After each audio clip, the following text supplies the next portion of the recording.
बिस्मिल्लाहिर्रहमानिर्रहीम। अस्सलाम वालेकुम। मैकेनिक्स 251 हमारे पास कोर्स कोड है, BS physics and mathematics semester third.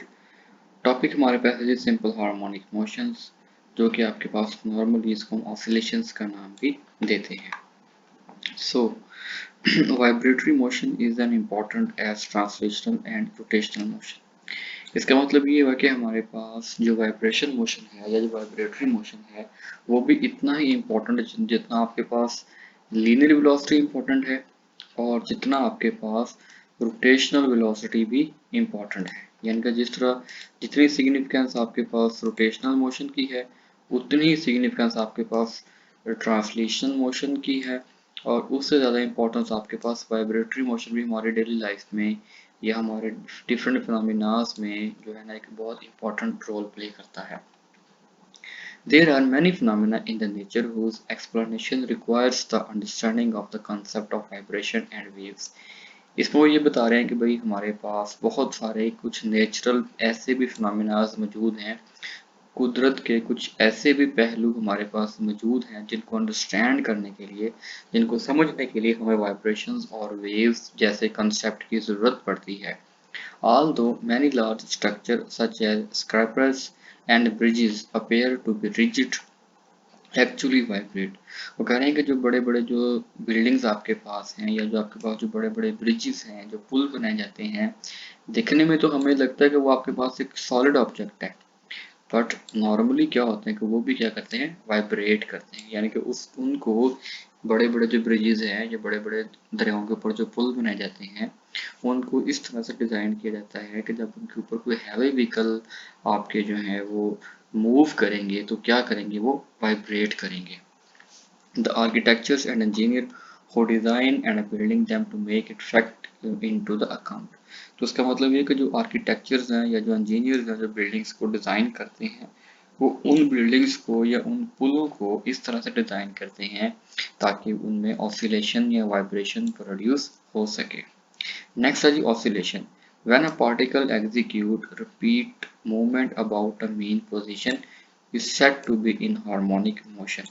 अब लेट्स सपोज कि यहाँ पर आपके पास एक सैंपल पेंडुलम है जिसको आप लोगों ने तो एक धागे के साथ बांधा हुआ है, और वो जो धागा जो आपका है उसका जो एक एंड है वो किसी फिक्स्ड रॉड के साथ बंधा हुआ है, और दूसरे एंड पर आपके पास कोई भी मैस एम जो है वो आपका आप लोगों ने हैंग किया हुआ है। और लेट्स सपोज कि ये इसकी मेन पोजीशन ओ है, और अपनी मेन पोजीशन के इर्द गिर्द क्या करता है, ये आपका जो ऑब्जेक्ट है वो क्या कर रहा है, ऑसिलेट कर रहा है। तो उसकी इस तरह की मोशन को हम क्या नाम देंगे, ऑसिलेशन का नाम देंगे, या फिर उसको हम हार्मोनिक मोशन का नाम देंगे। ठीक है जी। And if this motion is repeated at regular interval is called periodic motion. अब देखिए जी, यहाँ पर आपका जो लफ्ज है वो यूज हुआ है पीरियोडिक मोशन। पीरियोडिक मोशन का मतलब ये कि यहाँ पर आपका टाइम इंटरवल भी मौजूद होगा, यानी कि आप में यहाँ पर हम टाइम को भी कंसिडर करेंगे।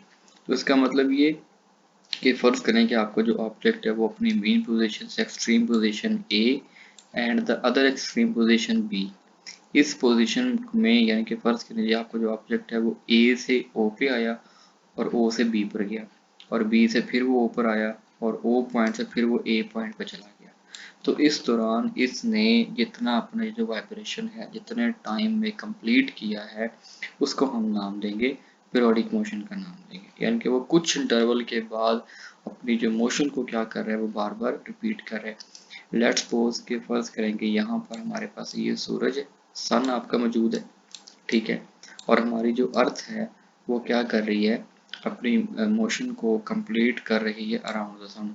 नॉर्मली 1 ईयर यानी कि एक साल में या 365 दिनों में हमारी जो अर्थ है वो अपना एक चक्कर मुकम्मल करती है अराउंड द सन। ठीक है जी, सूर्य के गिर्द। तो ये आपके पास क्या होगी, पीरियोडिक मोशन होगी। ठीक है। Oscillation is a type of harmonic motion typically periodic in one और मोर डायमेंशन। अब ये जो आपके पास जो ऑसिलेटरी मोशन है या जो ऑसिलेशन है या जो आपके पास पीरियोडिक मोशन है, ये आपकी वन डायमेंशन भी हो सकती है और ये आपकी मोर देन वन डायमेंशन यानी कि ये 2-3 डायमेंशंस भी हो सकती है।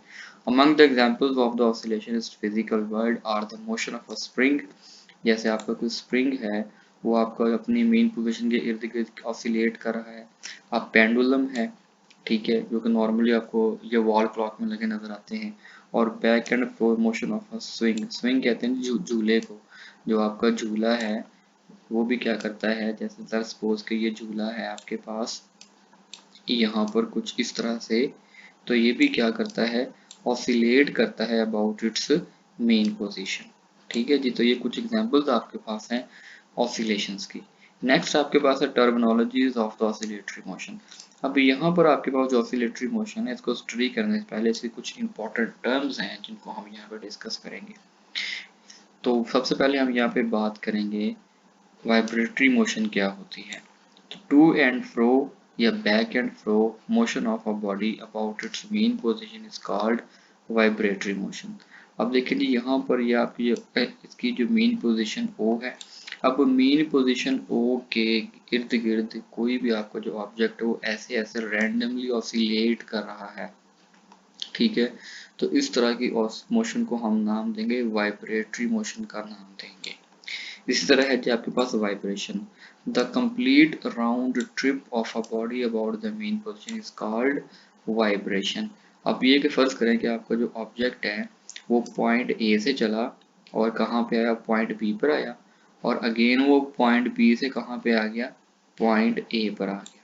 तो इस दौरान इसने जो डिस्टेंस कवर किया है उसको हम क्या नाम देंगे, वाइब्रेशन का नाम देंगे। यानी कि वन कंप्लीट राउंड ट्रिप के किसी भी ऑब्जेक्ट का एक मुकम्मल चक्कर या एक मुकम्मल साइकिल जो है वो आपके पास कहलाता है vibration. For example, motion of a bob of a pendulum A to B and back from B to A is one vibration as shown in the figure। तो ये आपको डायग्राम में दिखाया गया है। नेक्स्ट आपके पास है जो टाइम पीरियड क्या होता है। The time required by a body to complete one vibration is called time period. अब देखिए कि आपका जो ऑब्जेक्ट है वो पॉइंट ए से बी पर आया और अगेन वो पॉइंट बी से कहाँ पे आ गया, ए पर आ गया। तो इसको अपना एक साइकिल चक्कर मुकम्मल करने में या एक रेवोल्यूशन या एक राउंड ट्रिप मुकम्मल करने में जो टाइम लगा है वो आपके पास क्या है, टाइम पीरियड है। अब फर्ज करें जी कि ये आपका जो है वो घर है, ठीक है, और यहाँ पर आपका जो है क्या है, कॉलेज है। तो जब आप लोग अपने घर से कॉलेज आते हो तो आपको नॉर्मली कुछ ना कुछ टाइम लगता है, नॉर्मली 15 मिनट, 20 मिनट, 25 मिनट या 30 मिनट्स का आप लोग जो है ना वो टाइम कंज्यूम करके आते हैं। इसी तरह जब आप अपने कॉलेज से वापस अपने घरों को जाते हैं तो then also you will consume some time, ठीक है जी। तो ये जो आपका जो एक राउंड ट्रिप कंप्लीट करने में जो टोटल टाइम आपको लगा है वो आपके पास क्या कहलाता है, टाइम पीरियड कहलाता है। फ्रीक्वेंसी क्या होती है जी, the number of the vibration completed by a body in 1 second is called its vibrate frequency. अब देखें ना कि आपका जो ऑब्जेक्ट है वो पॉइंट ए से पॉइंट बी पे गया और पॉइंट बी से पॉइंट ए पर गया। अब 1 सेकंड में, 1 मिनट में ये जो आपका ऑब्जेक्ट है जितनी ये वाइब्रेशन कंप्लीट कर रहा है, जितने ये साइकिल कंप्लीट कर रहा है वो आपके पास क्या कहलाता है, फ्रीक्वेंसी कहलाता है। It is the reciprocal of a time period of a vibrating body. तो अगर हम देखें जो टाइम पीरियड है उसको, उसका जो उलट आपके पास है वो क्या होता है जी, फ्रीक्वेंसी। तो फ्रीक्वेंसी का फार्मूला आपके पास क्या हो जाएगा, F is equal to 1/t आपके पास हो जाएगा, ठीक है जी। तो फ्रीक्वेंसी का ये formula F is equal to 1/t, its unit is hertz. अब जो फ्रीक्वेंसी का यूनिट आपके पास है वो क्या होता है जी, हर्ट्स होता है। और 1 हर्ट्स या 1 hertz is equal to 1 cycles per second और सीपीएस पे इसको हम कह सकते हैं। नेक्स्ट आपके पास है जी पीरियोडिक मोशन क्या होती है। The motion which is repeated in equal interval of time is called periodic motion.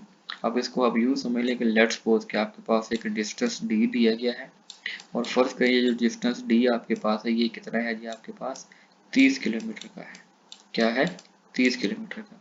अब आपके पास कोई भी ऑब्जेक्ट है जिसने पहले 5 सेकंड में भी 10 किलोमीटर का सफर कवर किया, फिर अगले 5 सेकंड में भी उसने 10 किलोमीटर का ही सफर कवर किया और अगले 5 सेकंड में भी उसने 10 किलोमीटर का ही सफर कवर किया। तो इसका मतलब ये कि हर टाइम पीरियड के बाद इसकी जो जो डिस्टेंस कवर्ड है वो आपके पास क्या है, सेम है, ठीक है जी।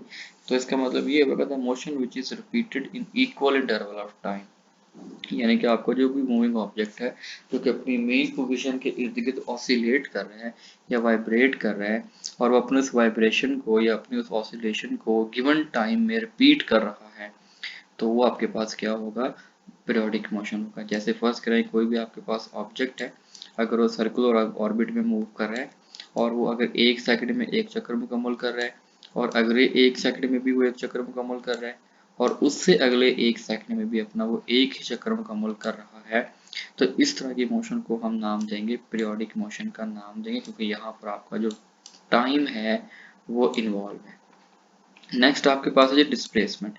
At any instant the distance of oscillating body from its mean position is called displacement. Again diagram पे आ जाए। डायग्राम पे देखें जी, जो ये आपके पास मैंने जो ओ लिखा है ये आपके पास आपके ऑब्जेक्ट का मेन पोजीशन है।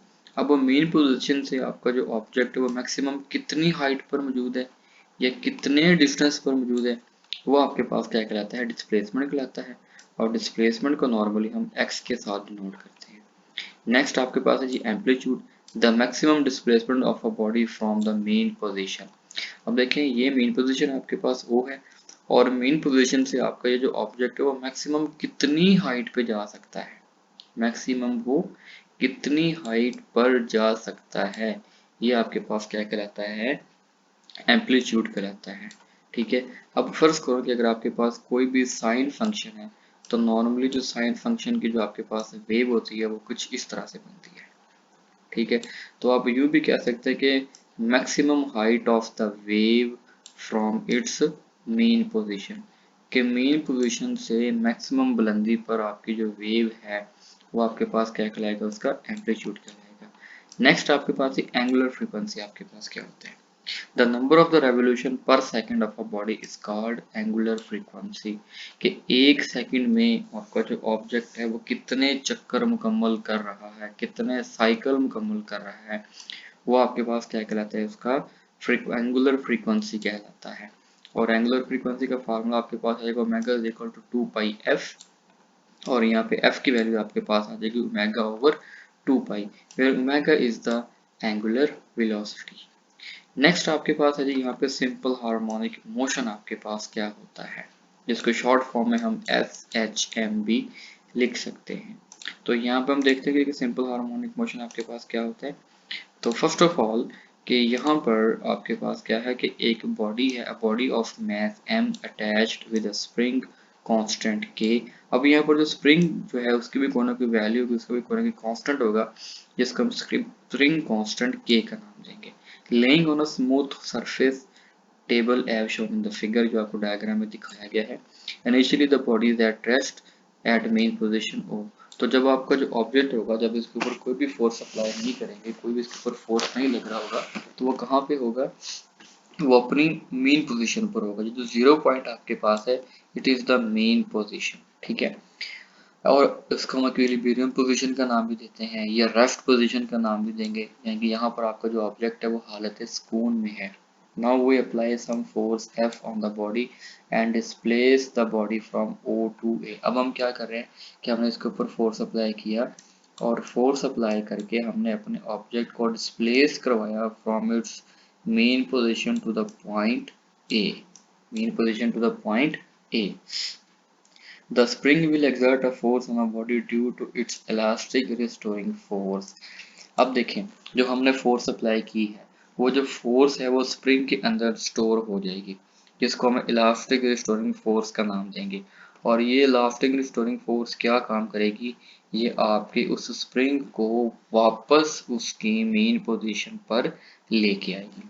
तो फिर यहाँ से इक्वेशन आपके पास क्या बनेगी, F is equals to minus k of x. अब यहाँ पर जो स्प्रिंग कांस्टेंट है ये बहुत इंपॉर्टेंट टर्म है। अब कोई भी जो आपके पास स्प्रिंग होगा, कि वो किसी भी मटेरियल का बना होगा, उसकी कोई ना कोई स्पेसिफिक वैल्यू होगी, यानी कि उस वैल्यू तक तो इस स्प्रिंग के अंदर जो है ना वो इलास्टिसिटी या खिंचाव प्रोड्यूस होगा, लेकिन उस वैल्यू के बाद उसमें जो है वह खिंचाव प्रोड्यूस नहीं होगा, बल्कि वो कहाँ चला जाएगा, वो ब्रेक हो जाएगा। तो यहाँ पर कुछ ये ग्राफ आपके पास बना हुआ है जिसमें आपके पास एक इलास्टिक जोन है और एक आपके पास क्या है जी, प्लास्टिक जोन है। अगर आप यहाँ पर ओरिजिन ओ से देखें तो ओरिजिन ओ से लेके यहाँ तक आपका जो ग्राफ है वो बिल्कुल स्ट्रेट लाइन में है, यानी कि जैसे जैसे आप फोर्स अप्लाई कर रहे हैं आपका जो स्प्रिंग है उसमें इलास्टिसिटी या उसमें जो खिंचाव है वो प्रोड्यूस हो रहा है। ठीक है जी। अच्छा, अब आप मजीद उसके ऊपर फोर्स बढ़ाते गए हैं और जैसे जैसे आप फोर्स बढ़ाते गए हैं तो आपके पास एक ऐसा टाइम आया कि यहाँ पर आपका जो स्प्रिंग है, अब यूँ ऐसे समझ लें डायग्राम से कि फर्ज करें इनिशियली नॉर्मल टेम्परेचर पर या नॉर्मल कंडीशन पर आपके पास जो स्प्रिंग है उसकी लेंथ इतनी है, आपने उसके ऊपर फोर्स अप्लाई किया और फोर्स अप्लाई करके आपने उसको यहाँ तक आपने पुल कर दिया। ठीक है। अब ये उसका है इलास्टिक रीजन, यानी कि अगर यहाँ पर इन पॉइंट्स के दरम्यान अगर आप फोर्स को रिमूव करते हैं तो फोर्स के रिमूव करने के बाद आपका जो ऑब्जेक्ट है वो दोबारा अपनी उसी पोजीशन या उसी हालत में आ जाएगा। लेकिन अगर आप इस पॉइंट के बाद भी अगर आप फर्दर जो है वो फोर्स को इंक्रीज करते हैं या मजीद फोर्स को अप्लाई करते हैं तो अब आपका जो ऑब्जेक्ट है वो दोबारा अपनी ओरिजिनल शेप को गेन नहीं कर पाएगा। ठीक है, जहां तक तो अपनी वो शेप को दोबारा रिटेन कर लेगा, दोबारा गेन कर लेगा, वो रीजन आपके पास कौन सा होगा, इलास्टिक रीजन होगा। और वो रीजन जहां पर आपका जो मटेरियल है या जो स्प्रिंग है वो अपनी ओरिजिनल पोजीशन को गेन नहीं करेगा, वो आपके पास फिर क्या होगा, प्लास्टिक जोन कहलाएगा। और अगर आप मजीद उसके ऊपर फोर्स अप्लाई करते जाएंगे तो आपका जो मटेरियल है वो मजीद एक्सटेंड हो जाएगा, बल्कि उसमें नेकिंग बनना शुरू हो जाएगी, यानी कि वो दरमियान से जो वो पतला होना शुरू हो जाएगा। और अगर आप मजीद फोर्स को अप्लाई करते जाएंगे तो एक ऐसा पॉइंट आएगा कि आपका जो स्प्रिंग है वो बिल्कुल जो है ना वो फ्रैक्चर हो जाएगा, बिल्कुल टूट जाएगा। और वो जो जोन आपके पास होगा उसको हम क्या बोलेंगे, फेलियर जोन का नाम देंगे। यानी कि जब फेलियर जोन तक आप पहुंच जाएंगे तो अब आपका जो ऑब्जेक्ट है वो बिल्कुल ब्रेक हो जाएगा, बिल्कुल वो टूट जाएगा। जैसे रबड़ बैंड है, अब रबड़ बैंड के ऊपर अगर आप फोर्स अप्लाई करते जाएं करते जाएं करते जाएं करते जाएं एक ऐसा पॉइंट आएगा कि आपका जो रबड़ बैंड है वो बिल्कुल टूट जाएगा, जिसको हम फ्रैक्चर जोन का नाम देंगे। तो फिर क्या होगा, जब वो टूट जाएगा तो दोबारा वो अपनी ओरिजिनल पोजीशन को कभी भी रिटेन नहीं कर पाएगा। यहाँ पर जो स्प्रिंग कांस्टेंट के है वो बहुत इंपॉर्टेंट है। और यहाँ पर आप देखेंगे इस टेबल में कुछ जो है ना वो वैल्यूज आपको बताई गई हैं स्प्रिंग कांस्टेंट की डिफरेंट मटेरियल की। जैसे आपके पास गोल्ड है, गोल्ड का अगर आपके पास स्प्रिंग है तो उसका जो स्प्रिंग कांस्टेंट होगा वो कितना होगा, 0.92 होगा। इसी तरह आपके पास एल्यूमिनियम है, उसका 0.81 है। इसी तरह टाइटेनियम है, ये भी आपके पास एक मेटल है, मटेरियल है और क्रूजन फ्री मटेरियल है, इसका जो स्प्रिंग कांस्टेंट आपके पास कितना होगा, 1.45। और इसी तरह आपके पास प्लाटीनियम है, इसका जो स्प्रिंग कांस्टेंट आपके पास वो कितना होगा, वो 2.06 होगा। इसका मतलब है कि अगर हम इन सारी वैल्यूज का एनालिसिस करें तो हमें ये बात समझ में आती है कि अगर जो आपका जो स्प्रिंग है अगर वो प्लाटीनियम मटेरियल का बना हुआ है तो उसकी जो फ्रैक्चर की वैल्यू सबसे ज़्यादा है। यानी कि इस जो जो प्लाटीनियम का स्प्रिंग होगा उसकी जो लोड बेयरिंग कैपेसिटी है वो ज़्यादा होगी, यानी कि वो बहुत जल्दी वो टूटेगा नहीं, यानी कि वो ज़्यादा फोर्स को क्या करेगा, रिटेन करेगा या ज़्यादा वो स्ट्रेस प्रोवाइड करेगा। तो ये जो आपके पास टेबल है according to the ResearchGate, आपके पास ये आर्टिकल है। रिसर्च गेट वालों ने डिफरेंट मटेरियल्स के स्प्रिंग बनाए और उन्होंने उसका एनालिसिस किया और वहाँ पर उन्होंने गोल्ड लिया, एल्यूमिनियम लिया, टाइटेनियम लिया और प्लेटिनियम लिया और उनको वहाँ पर जो रिजल्ट्स मिले उन रिजल्ट्स की बेस पर हम ये कह सकते हैं कि आपके पास जो प्लेटिनियम है this is the most solid material, जिसका जो स्प्रिंग कांस्टेंट है वो क्या है, सबसे ज़्यादा है, यानी कि के की वैल्यू सबसे ज़्यादा है। इसका मतलब ये कि platinum has very much large load bearing capacities. ठीक है जी। तो this is all about today's lecture. Thanks for watching this video. Channel को वीडियो को लाइक करें, कमेंट करें, शेयर करें और अगर आप चैनल पर नए हैं तो काइंडली सब्सक्राइब करें and also press the bell icon button and subscribe YouTube पे Adeel science spot. Thank you so much. Allah Hafiz. This is all about today's lecture. And if you have any comment, then please come in the comment section. Once again, thanks. Allah Hafiz.